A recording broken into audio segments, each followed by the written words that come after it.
할렐루야! 오늘도 주님의 은혜와 평강이 여러분 모두에 함께 하시기를 주님의 이름으로 축원합니다. 오늘 본문 마태복음 12장 39절로 45절 말씀을 통해서 믿음이 없고 음란하고 패역한 세대여 회개하라는 제목으로 말씀을 드립니다. 좀 제목이 길지만 오늘 제가 전하는 말씀 중에 이런 내용들이 포함되어 있습니다. 마태복음 11장 16절로 17절에 보면 주님께서 이 시대를 무엇으로 비유할까 하면서 비유컨대 아이들이 장터에 앉아서 제 동물을 불러서 야 내가 너희를 위하여서 피리를 부니까 함께 춤을 추며 즐거워하자. 그래도 춤을 추지 않아요. 우리가 마음이 아프고 어려운 일이 있어서 슬피 우는 이 심정에 너희도 함께 가슴을 치며 울어줘라 해도 함께 울지 않아요. 이게 뭐예요? 무정한 세대라는 거예요. 이 세대를 비유하는데 무정한 시대. 앞으로 갈수록 더 무정한 시대가 되어진다. 그것을 마음 아파하시면서 비유로 전하셨어요.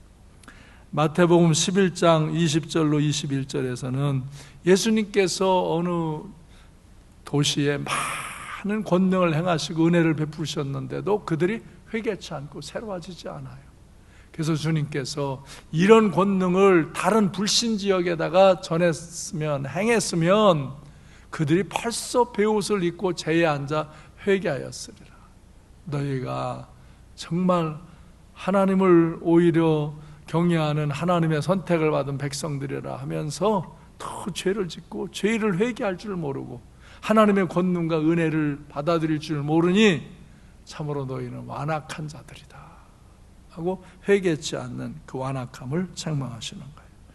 마태복음 17장 17절에서는 어떤 사람이 귀신 들려 병든 그런 아들을 데리고 주님 앞에 와서 고쳐달라고 그러는데 그 전에 제자들한테 간 거예요. 근데 제자들이 못 고쳐줘요. 고칠 수 없다고, 할 수 없다. 그런 걸 우리가 어떻게 하냐 그러면서 예수님께 가라고 보내요. 그래서 예수님께 이 아버지가 청할 때 주님께서 믿음이 없고 패역한 세대요. 내가 얼마나 너희와 함께 있으며 얼마나 너희에게 참으리요.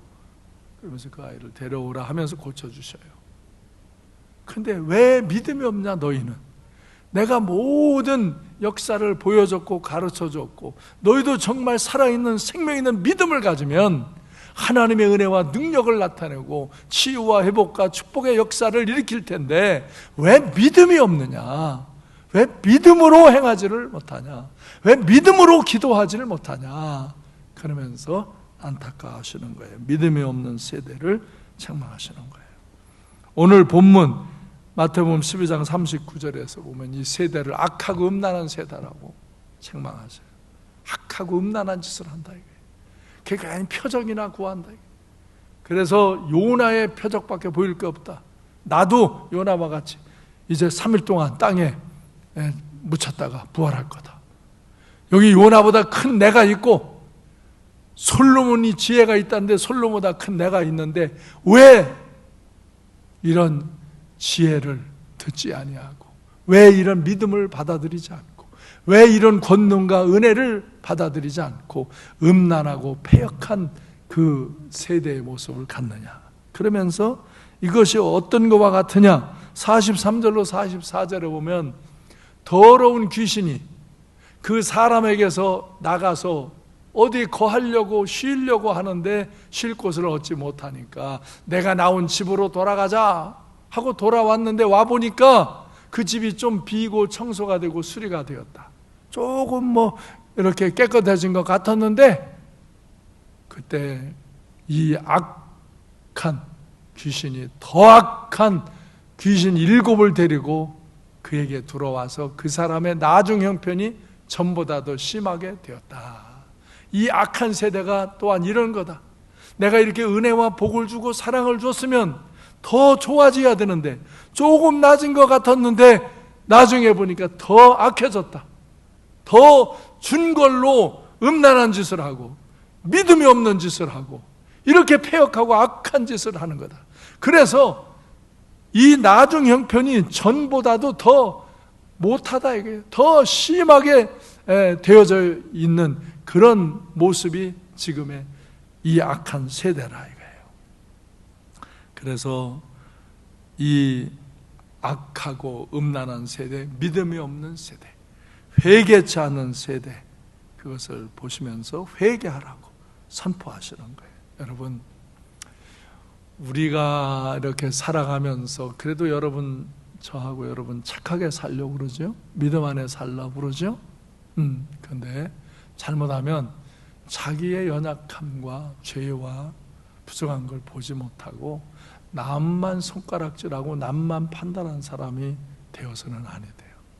여러분은 항상 여러분이 온전치 않은 자임에 여러분이 더 새로워져야 할 사람임을 기억하시고 여러분 자신을 잘 살펴서 항상 내 부족한 거, 연약한 거, 나에게 믿음이 없는 것에 믿음을 더하고 내게 오는 이 세상과 정욕적인 음란이 오는 것들을 다스리고 내게 탐욕과 이 패역한 것들이, 불의한 것들이 내게 스며드는 것들을 막아내면서 여러분이 여러분 자신을 회개하고 새로움을 입고 더 거룩함으로 주의 은혜 안에 나가시기를 바랍니다.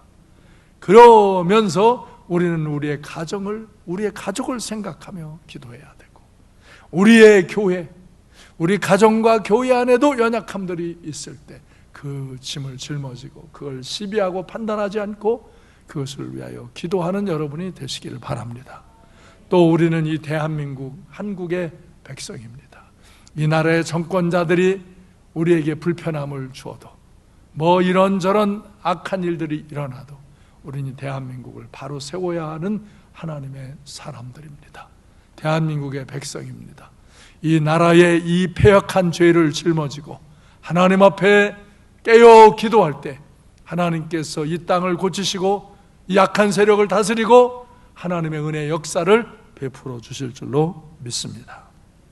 그래서 우리는 회개할 뿐만 아니라 하나님의 권능과 은혜를 구하며 우리 자신이 먼저 새로움을 입고 우리 가정과 교회를 올바르게 세우고 그리고 이 나라와 민족이 올바른 길로 나아가도록 그렇게 은혜 안으로 나아가는 복된 심령들 되시기 바랍니다. 왜? 이 세대가 정말 자꾸 이렇게 믿음이 없고 음란하고 패역한 자들이 득세하고 악을 행하고 무자비하게 하나님을 대적하고 불의와 불법을 행하는 그런 일들이 일어나는 이 현실에서 우리가 정말 깨어 기도해야 된다는 말씀이에요. 21세기에 들어서 정치, 문화, 교육 등 사회 전반에 걸쳐 반기독교적인 현상이 세계적으로 일어나고 있어요. 여기에 제가 20세기 초에 1945년경, 지금부터 약 75년 전에 앨리스 베일리라는 여자가, 이 사람이 영국에서 태어난 사람인데 나중에 미국으로 가서 이제 미국인이 되어지는데, 이 여자가 처음에는 그리스도인의 가정에서 또 믿음 안에서 살았는데 타락했어요. 그러다가 사단의 유혹을 받았어요. 그래서 악한 영이 미혹하는 것을 예수님이 주시는 메시지인 줄 알고 혼돈을 하는 거예요. 그러다가 그가 그 사단이 주는 그 메시지, 그가 타락한 삶에 들어가 있으니까 자꾸 사단이 그를 미혹하는 거예요. 하나님 앞에 온전히 순종하지 않는 삶 속에서 그는 사단의 미혹을 받으며 사단의 숭배자가 되는 거예요. 사탄 숭배자가 되는 거예요. 그래서 사단이 주는 메시지를 계속 받아들이고 사단이 주는 그 자기의 책략을 다 기록해서 그걸 문서로 발표를 하고, 그러면서 이 세상을 사단의 영향력 속으로 끌고 가는, 성경에 말한 말세에 심판받을 세상으로 이끌고 가는 그런 역사에 아주 중요한 포인트, 중요한 영향을 미친 여자가 이 앨리스 베일리라는 여자예요. 그래서 오늘 제가 이 여자가 어떻게 이 세상을 공격하라고 그랬나, 10가지 사탄 숭배자 앨리스 앤 베일리가 가정과 교회와 국가를 무너뜨린 10가지 플랜, 이게 주제가 이거예요. 가정, 교회, 국가를 무너뜨린 10가지 플랜. 이렇게 해가지고 이걸 공포하는 거예요. 근데 많은 악한 영의 영향을 받은 권세자들이, 지식인들이, 타락한 음란한 패역한 자들이 이 정책을 받아들이고 이걸 수행하면서 그런 악한 자들의 지원을 받고 악한 자의 패거리를 만들고 사회를 어둠 가운데로 끌고 가는 거예요. 참 어처구니 없지요. 그런데 이것은 이 여자가 사단으로부터 받은 전략은 어른이나 노인들의 대상이 아니라 어린이들, 아동들과 청소년, 청년들을 대상으로 하는 거예요. 그래서 이 10가지 그 사탄의 이 플랜을 제가 한 가지씩 말씀드리면서 이 세대가 정말 이런 것을 따라가고 이런 것을 법제화하는 현상이 이루어짐을 보시고 여러분이 어떻게 대처해 나가야 할까를 깨달으시길 바라요. 첫째로, 이 사람이 주장한 10가지 플랜 중에 첫째가 교육 제도 속에서 하나님과 기도를 제거하라. 이 사람이 영국에 살았잖아요. 미국에 와 살았잖아요. 당시에 그런 영국 학교, 미국 학교들은요, 다 학교에서 하나님을 예배하고 성경을 가르치고 주기도문을 하고 기도 생활을 하면 기도를 하고 수업을 시작하도록 그렇게 했어요. 근데 그걸 제거하라는 거예요. 종교가 평등한데 왜 이러냐? 이런 게 불신자들이 이거를 호응하는 거예요. 그래서 교육의 교과 과정을 변경하여 기독교 문화와 성경의 속박으로부터 아동들을 해방시켜라. 교육에서 하나님을 제거하면 아이들은 인생을 살아가면서 무의식적으로 하나님이 필요치 않다는 생각을 하게 될 것이다. 자, 요게 요렇게 교육이 중요한 거거든요. 아이들이 많은 시간을 학교 가서 교육받잖아요. 거기에 인성이 형성되거든요. 가치관이 형성되잖아요. 그런데 거기에 하나님을 가르치는 일, 성경을 가르치는, 기도하는 일을 금하라. 이걸 못하게 하라. 그러면 아이들이 타락한다는 거죠. 그래서 1962년에 그 존 F 케네디 대통령이 얼마나 사람들에게 인기 있어요. 근데 그런 자들이 권력을 유지하기 위해서 사람의 비율을 맞추려고 이렇게 하나님을 거슬리는 법을 만드는 거예요. 그때 바로 미국 학교에서 다 공립학교에서 예배를 드리지 못하도록, 기도하지 못하도록, 성경을 못 가르치게, 하나님 이야기를 하지 못하게 금했어요. 그것을 하면은 처벌을 하도록. 그래서 많은 크리스찬들이 기독교 학교를 더 세운 거예요. 반사적으로 더 기독교 학교를 많이 세우고 대안학교를 세우고 이 홈스쿨링을 하면서 자기 자녀들을 양육한 거예요. 그래서 미국의 역사 속에 위대한 인물들이 그런 기독교 학교들에서 다 세워지고 그 역사를 이어간 거예요. 그렇지 않으면 그 공립학교 이런 데에서 계속 그렇게 불신앙적인 교육을 하다 보면 스스로 하나님이 안 계시다, 그리고 하나님이 필요치 않다고 생각하며 살아갈 수 있는 교육 방법으로 한다. 학교 교육이라는 게 어떤 지식 습득만 이렇게 주입을 시키다 보면 그렇게 이 지식, 그래서 좋은 대학 가야 되고 출세하고 성공해야만 뭐 인생이 행복하고 영원히 축복된 것처럼 이렇게 몰아붙이는 거죠. 그런데 이렇게 영국에서도 유럽에서도 자꾸 이런 일이 빠져나가면서 저렇게 그 부강하고 축복을 받고 세계에 좋은 영향을 미치던 그런 나라들이 저렇게 혼란 속에 빠지게 되어지고 고통 속에, 얼마나 사회가 고통스러운지 몰라요. 여러분이 선진국이라고 좋을 것 같죠? 사회 밑바닥에 들어가 보면 너무나 지저분하고 더러운 일들이 너무 많이 있어요. 이게 왜? 교육에서 하나님을, 성경을, 기도를 제거한 거예요. 그래서 하나님 없이도 사는 거예요. 하나님 필요치 않다고 생각하면서 사람들을, 청소년 타락하는 거예요. 그래서 두 번째로는 자녀들에 대한 부모의 권위를 축소시켜라.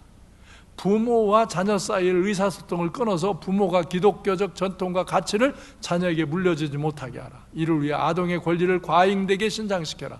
아동의 체벌을 금지하라. 교사들 10가지 플랜의 실행요원으로 사용해라. 이거예요. 그래서 부모와 교사의 권위를 축소시키라는 거예요. 학교에서는 교사가 아이들을 교육하고 양육하는 부모와 같은 분들이고, 가정에서는 육신의 부모가 그대로 부모. 그런데 아동의 권리를 과잉되게 신장시키라 이거예요. 물론 아이들을 보호해야 되지만 과잉되게 해서 나 그 말 싫어요, 그거 나한테 강요하지 마세요, 그러면 교사나 부모가 못해요. 그걸 하면, 고발하면 걸리는 거예요. 처벌받는다니까요. 그냥 있는 게 아니라 처벌받게, 그렇게 법제화하는 거예요. 아동의 체벌을 금지하라. 물론 아이들을 심하게 체벌하는 거 조심해야죠. 나도 선생님 할 때 애들을 좀 심하게 체벌하는 거, 이런 거 생각나는 게 좀 부끄럽고 미안하더라고요. 잘 되라고 한 거지만 그전에는 체벌을 좀 심하게 하기도 했어요. 그러나 체벌을 지나치게 하는 건 잘못된 거지만, 정말 옳지 않으면 부모도 자녀에게 매를 대라고 그랬어요. 성경에 매를 대서 훈육을 하라고 그랬어요. 선생님도 아이가 정말 선을 넘으면 체벌을 가할 수 있어요. 근데 그걸 못하게 하는 거예요. 그러니까 아이들을 더 이상 저항하고 말 안 듣는 그 아이들을 더 이상 제재하고 지도하지 못하게 하는 거예요. 그러니까 아이들이 그냥 유격적인 생각으로 가고자 하는 걸, 마귀의 악한 영의 영향을 받은 세속적인 사고로, 삶으로 가는 것을 더 이상 지도 못하게 만드는 거예요. 이걸 교사들을 통해서 이 10가지 플랜의 실행요원으로 삼아라. 그래서 우리나라도 이상한 교원 단체들이 생겨가지고, 그 단체들이 이런 걸 막 옹호하고 이게 인권 신장인 것처럼 막 하면서 이렇게 학교가 무너지는 거예요. 학교가 무너지면요, 그것이 가정의 영향이 오고 교회의 영향이 오고 사회 영향이 오고. 그래서 우리는 부모님을 공경하고 교사 선생님들을 공경하는 이런 태도를 그 질서를 갖게 해야 되는데, 이걸 무너뜨리라는 거예요. 이걸 아이들을 과잉되게, 여기 그랬잖아요, 아동의 권리를 과잉되게 신장시켜서 이것을 금지시켜라 이거예요. 그래서 기독교적인 교육을 가정에서도 학교에서 하지 못하게. 그 다음에 세 번째, 기독교적 가정구조를 파괴하라. 저희 1, 2, 3번은 지금 그런 연결성을 이제 갖는데, 성경적 가정구조와 그런 속박에서부터 해방시키라 이거 아이들을. 그 억압된 자기의 의사에 반하는 신앙교육을 받지 않도록, 걔들이 싫으면 그런 신앙교육을 받지 않도록 하라 이거예요. 그래서 가정을 파괴하면 국가를 파괴할 수 있고, 성문란을 조정하라. 그래서 아이들에게 성의 즐거움으로 행동하게. 그래서 이 혼전, 섹스 같은 걸 이렇게 즐기게 만들고, 광고, TV, 신문, 잡지, 영화, 산업을 이용해서 성적 쾌락이 인생의 최고의 즐거움이라고 선전하고 부추겨라. 그래서 기독교적인 그런 선한 가정 구조를 무너뜨리라 이거예요. 그래서 가정을 파괴시키라. 그리고 가정을 파괴시키는 데에서 사용하는 것이 성 문제예요. 4, 5, 6번에 보면 다 성의 문제로 프리섹스 사회를 만들어라. 네 번째, 낙태를 합법화시키라는 거예요. 그래서 편리하게 낙태할 수 있도록, 임신으로 인해 섹스가 방해받지 말아야 한다. 섹스가 최고의 행복이다. 그래서 교회가 낙태 금지를 주장하면 인권을 부정하는 것이다. 내가 아이를 낳을 수도 있고 안 낳을 수도 있는 거지, 왜 그걸 못하게 하느냐. 생명을 경시한다고 왜 그런 소리 하냐. 아니, 섹스를 하는데 지장이 되고 행복을 추구하는데 지장이 되는데 왜 낙태를 그만. 이렇게 생명을 경시하는 거예요. 이 섹스를 위주로 생명을 경시하는 사상을 넣는 게 낙태법입니다. 그 다음에 다섯 번째는 이혼을 쉽게 만들고 합법화해라. 평생 결혼 개념에서 사람들을 해방시키라 이거예요. 우리 때는 검은 머리가 모델하고 파풀이 되도록 하얗도록 잘 살아라고 그랬죠. 우리 때 보면 우리 아버지 때들은 남자들이 너무 여자한테 잘못한 경우가 많아. 요즘도 뭐 많아. 근데 그래도 엄마들이 참아줘서 가정을 유지하고 자녀가 유지되는 가정들이 많아요. 근데 엄마가 안 참으면 요새는 뭐 여자들이 막 그냥 이혼하자고 막 대드는 상황까지 벌어지니까. 그러니까 가정을 파괴시키도록 하는 거예요. 평생 결혼 개념이 무슨 필요냐? 여기서도 인생 최대 행복은 성적 쾌락이다. 내가 누구와 사랑 결합을 하고 싶으면, 누구와 성관계를 갖고 싶으면 기혼자면 어떻고 미혼자면 어떠냐? 어떤 대가를 지불하더라도 그 성적 결합을 포기하지 말고 차지하라. 그래서 이혼과 재혼을 편리하게 만들어라. 이게 이 여자가 가르치는 5번째 플랜이에요. 이혼을 쉽게 만들고 가정을 깨라 이거예요. 그래서 그 깨진 가정에서 자녀들이 또 깨지게 만들고 이렇게. 그래서 누구와 마음이 맞으면, 누구가 좋으면 그냥 들여대고 섹스하라 이거예요. 그걸 취하라 이거예요. 그 행복을 왜 포기하냐 이거예요. 조건? 상황이 무슨 상관이냐 이거예요. 이렇게 성적인 쾌락을 절대 행복처럼 추구하라고, 가정을 파괴하고도 하라고 가르치는 거예요. 그 다음에 성 문제에서 제일 나쁜 게 6번째, 동성애입니다. 동성애를 대체 생활 방식으로 만들어 합법화하라. 동성애는요, 인성을 파괴하는 거예요. 인성을 파괴하는 거예요. 하나님의 창조의 원리를 영리로 하기 때문에 인성이 파괴돼요. 그래서 남자와 여자가 사랑하면 그건 정말 행복인데, 남자가 남자, 여자가 여자가 성적 결합을 가지면 그때 인성이 파괴되고 동물적인 감각의 쾌락을 추구하게 되는 거예요. 그래서 그 다음부터는 이 사람들은 동물과도 섹스를 하는 거예요. 그게 수간을 하는 거예요. 동물과도.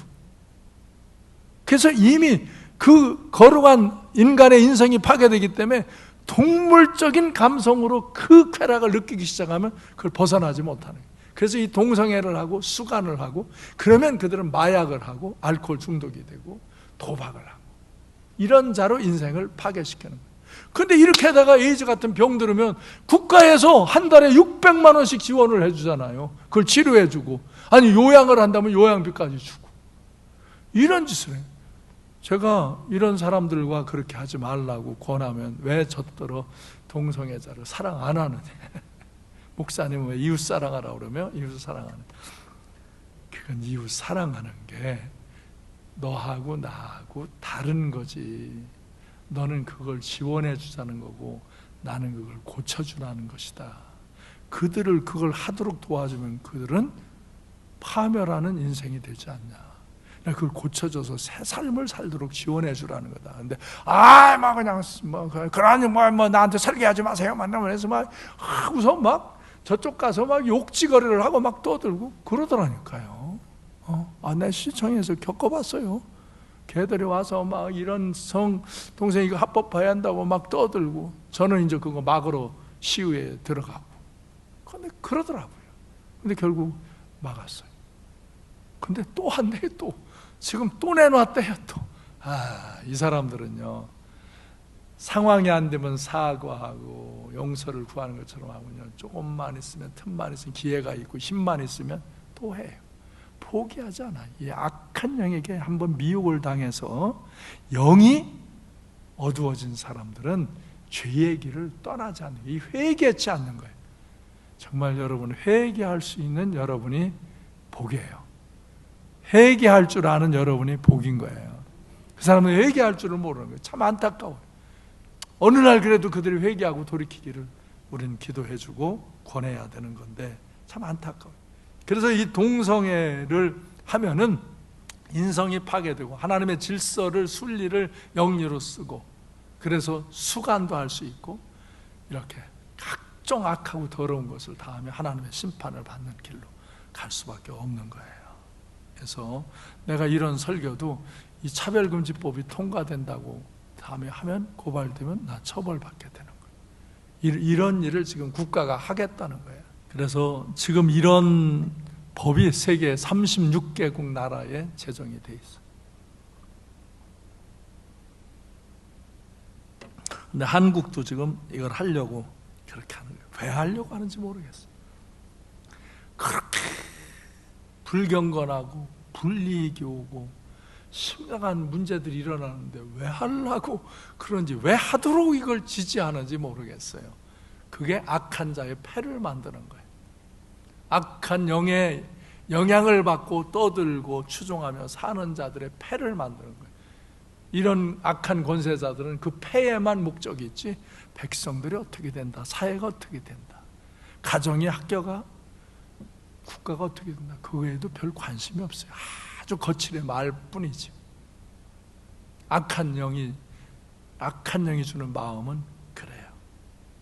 그 다음에 7번째는 예술의 품격을 떨어뜨리라. 광란의 예술이 되게 하라는 거예요. 그러면서 예술은 문화를 발전시키는 열쇠이다. 인간의 상상력을 더럽히고 타락시키는 예술을 긍정하고 그걸 장려하라. 예술은 영혼의 언어이다. 예술을 더럽히면 영혼도 같이 더럽혀지고 기독교의 가치관은 축출당한다. 알기도 잘 알아요. 그렇죠? 근데 알면 좋은 길을 열어줘야지 어떻게 이렇게 악한 길을 하라고 이렇게 플랜을 공포하느냐고요. 이게 참 인간이, 그렇죠? 예술이 이렇게 귀한 건데 예술을 타락시키는, 그걸 옹호해주고 장려해주라 이거예요.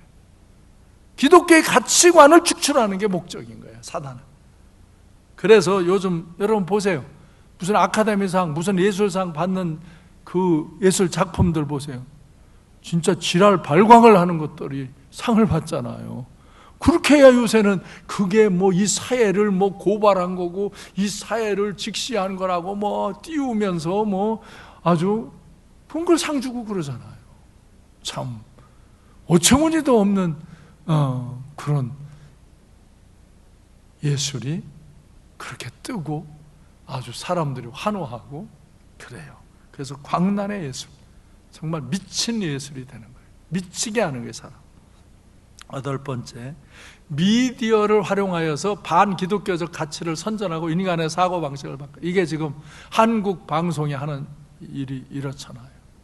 완전히 정권의 하수인이 된 이 방송이 정말 얼마나 지금 기독교를 대적하고 기독교를 폄하하고 기독교를 시험하는, 하나님을 거역하는 일들을 합니까? 이 나라에 일어나는 나쁜 일이 마치 기독교에서 된 일이죠. 자기들이 책임인데 자기들이 책임 안 지고 정말 지금 이 번지는 그런 그 코로나19, 새로운 신종 코로나19 이 지혜치형은요, 이 게이클럽에서 집단적으로 발생한 거예요. 근데 그들은 성소수자라고 신문에도 내지 말게 하고 전수조사도 안 하고 그냥 집으로 가가지고 다 전국으로 퍼져서 활동하게 해서 이거 번진 거예요. 나중에 이제 이 정권이 어느 땐가는 이런 거에 대한 책임 소재가 물어지고 다스려질 거예요. 정권은 바뀌니까. 근데 지금은 뭐 이런 모든 일들을 교회에다가 뒤집어 씌우고 교회 예배를 금지시키는 이런 일들로 하나님을 대적하는 일로 이렇게 나오는 거예요. 여러분 여기 속지 말아야 돼요.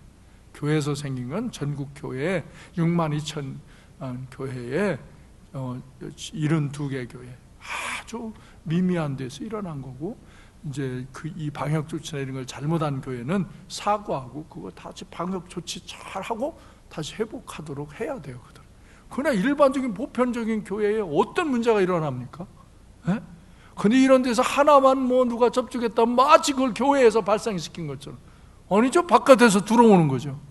근데 교회는 방역을 철저히 하고 있으니까 그런 것들이 교회에, 수많은 교회에 일어나지 않고 잘 지내고 있는 거죠. 근데 이렇게 이 미디어를 이용해서, 우리 지난주에 우리 권사님이 한 분이 전철 탔는데 거기서도 교회 나가지 말라는 방송. 이거 공산주의 사회에서나 있지 민주사회에서는 이런 일이 없습니다. 세계 어떤 민주사회에서도. 그러니까 이 나라는 이미 이런 사상, 이런 영향이 스며드는 사회가 돼버린 거예요. 근데 또 사람이, 백성들이 멍하니, 교회 지도자들이 멍하니 이런 데 있으면 이거 정말 교회는 쇠퇴하고 교회는 엄청난 피해를 입게 되는 거예요. 백성들 마음속에 마치 교회가 악한 집단처럼 세뇌시키는 거예요. 여기에 저항하고 일어나야 돼. 저항하고 일어나야 돼. 이 미디어, 이런 일에 이 잘못된 것들을 이제 시정하도록 촉구하고 이 교회에 정해. 사악한 정권과 타락한 시녀 같은 이런 언론이 야합을 해서 항상 정의와 진리와 기독교를 탄압한 게 역사 속에서 늘 있어 왔어요. 이때도 이 정권이 들어오면서 이것이 더 심해지는 거예요. 이때 여러분 깨어 기도하고 이 일을 잘 이제 대처해서 여러분들이 물리치시길 바랍니다. 그 다음에 9번째는 종교 통합운동을 일으켜라. 이거는요, 교회의 목사님들이나 장로님들이나 교수들이나 지도자들을 통해서 일어나는 거예요. 내가 아까 일부 예배도 우리 신학대학의 교수님들이 예배드리러 오시기 때문에 내가 말했어요. 종교 통합운동, 이거 지식인들이 하지 않냐? 신학자들이 하지 않냐? 목사들이 하지 않냐? 장로들이 하지 않냐? 타락한 그런 이 세대 속에서 마치 종교를 통합하는 게 아주 너그러운 사람처럼, 아주 덕 있는 사람처럼, 너와 나가 다르지만 하나 되자, 우리 함께 이렇게 예배드리고 기도하자. 그래서 중이 연불해오고 신부가 있고 목사가 축도하고 이런 짓들을 하잖아요. 그게 아주 대단히 아주 성숙한 것처럼 그렇게 세상에는 그렇게 비추는 거예요. 근데 거기서 목적하는 게 뭐예요? 유일신 하나님 사상을 제거하자는 거예요. 범신론을 나타내자는 거예요. 그래서 종교다원주의로 위장된 종교 통합운동을 실천해서 기독교 사상을, 정말 하나님 중심의 사상을, 유일신의 그 신앙을 왜곡시키자는 거예요. 그 다음에 10번째 마지막으로 각국 정부가 이상의 내용들을 법제화하게 하고 교회가 이런 변화를 받아들이도록 만들어라 하는 거예요. 법제화라는 거예요. 법으로 만들어서 이렇게 억압을 하라 이거예요. 지금도 우리가 행정명령이라고 해가지고 우리에게 예배 못 드리고 음식 못 나누게 하고서 제재하려고 그러잖아요. 우리는 어느 정도 받아들여요. 왜? 너무 막 부딪히며 싸울 거는 아니니까. 그러나 그들이 이렇게 장기적으로 예배를 못 드리게 하고 자기들이 교회를 탄압하며 길들이고 관리하겠다, 여기에 말려들면 안 돼요. 여기는 저항해야 돼요. 우리는 철저히 방역관리나 이런 일들은 더 다른 어떤 것보다도 교회는 더 철저히 해야 돼요.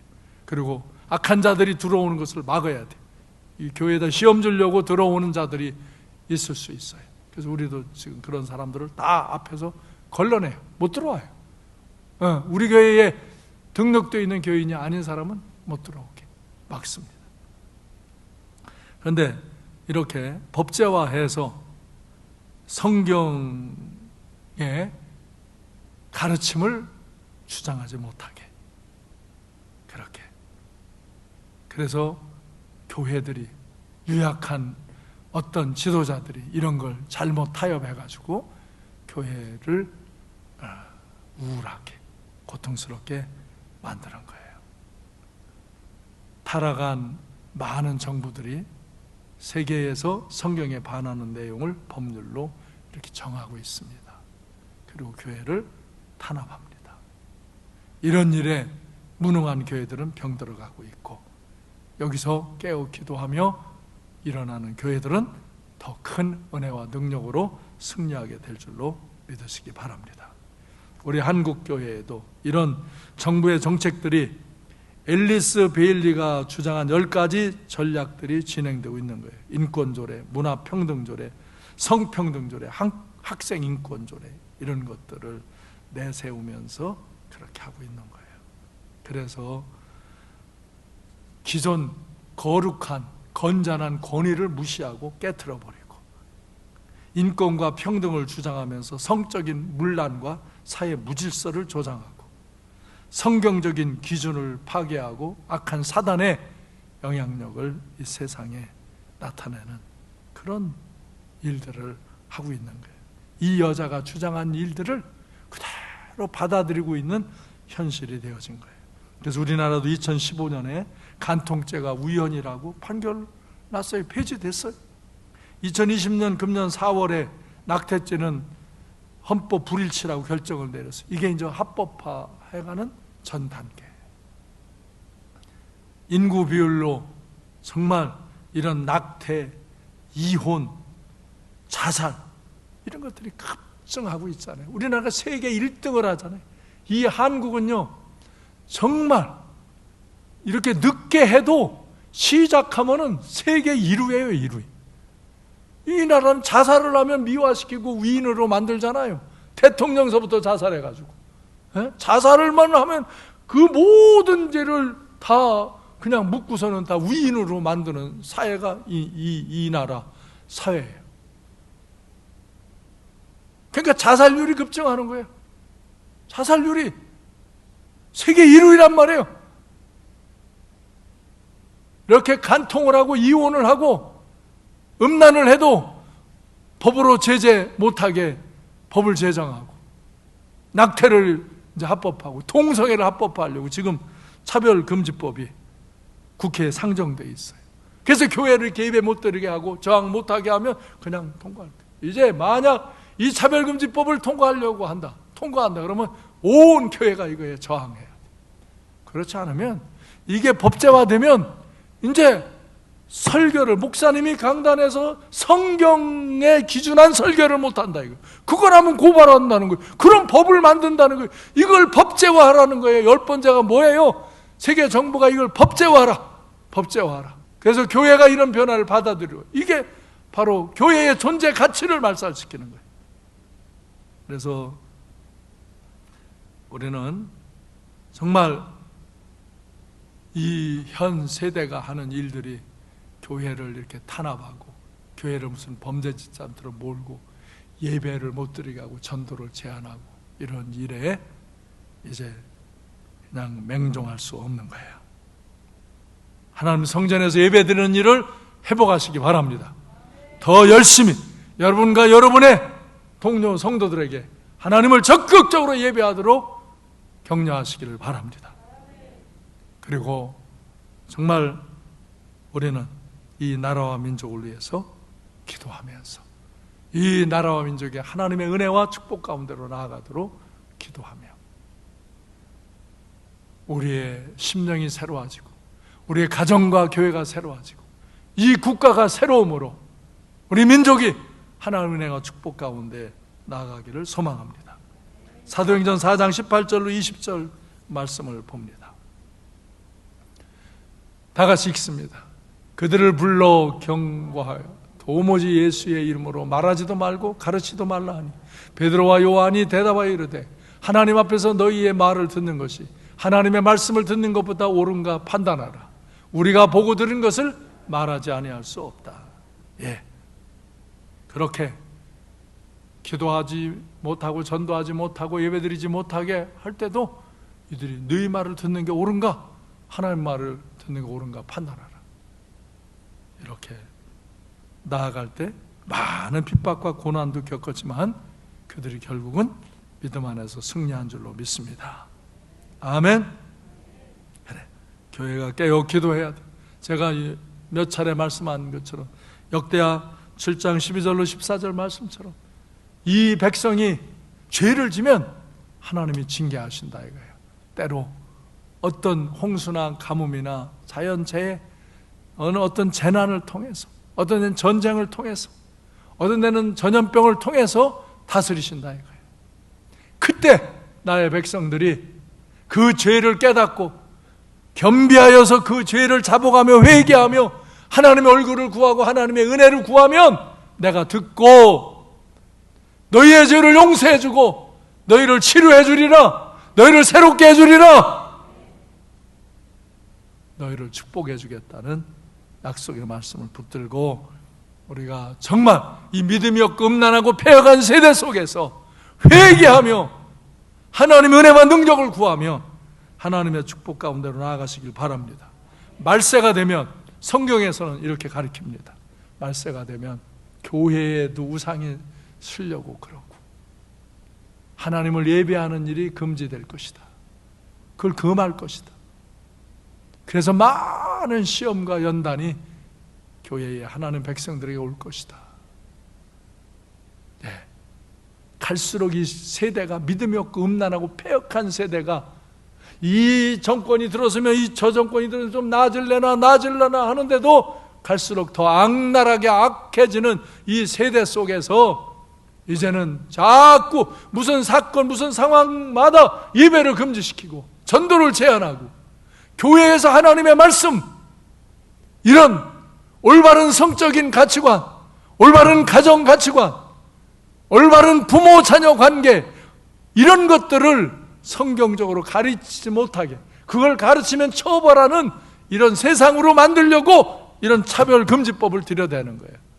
그래서 이걸로 평등법을 주장해서 이제 저 이슬람 종교나 이런 것도 다 합법화해서 그런 걸 보장하고 지원하고 거기 돈 좀 들어온다고 그러려고 그러고 이런 성소수자라고 하면서 그런 것들을 장려하고 또 우리 아이들이 잘못하고 우리 아이들이 빗나갈 때도 그것을 강력하게 권고하고 체벌해서라도 고쳐야 되는데 그걸 하지 못하게 만들려는 이 세상, 정말 믿음이 없고 음란하고 패역한 세대, 갈수록 더 악해지는 이 세대 속에서 우리는 정신을 차리고 깨어 기도하며 하나님의 은혜 안에 서시기를 바랍니다. 믿음 안에 서시기를 바랍니다. 그래서 예배를 금지하고 전도를 제한하고 교회를 쇠퇴시키려는 사단의 음모에 속지 말고 정신 차리고 깨어 기도하며 하나님의 뜻을 따라 행동하고 교회를 하나님의 방법으로 세워나가야 할 줄로 믿습니다. 그래서 우리는 우리 자신을 위하여서, 우리 가정과 교회를 위해서, 나라와 민족을 위해서 깨어 기도해야 되고, 여러분 은혜 받으시기 바랍니다. 주의 권능을 받으시기 바랍니다.